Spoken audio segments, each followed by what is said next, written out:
And this is one of the better ideas that I was turned on to, using a sanding belt stretched over top of a piece of 3/4 material.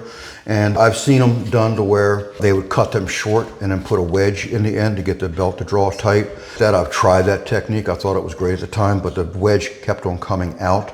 So when that happened, I just figured no. So this block's been around for a long time, but my technique is to bevel one edge backwards a little bit, 10 degrees, something like that, so I can get better than a 90-degree corner on my block in case I have to get into a harder corner than 90s, or it's even good for a 90-degree corner.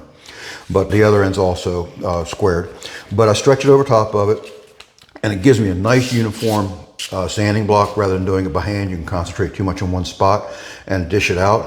Not that it's going to happen quickly, but this just makes the sanding process a lot more uniform across its length.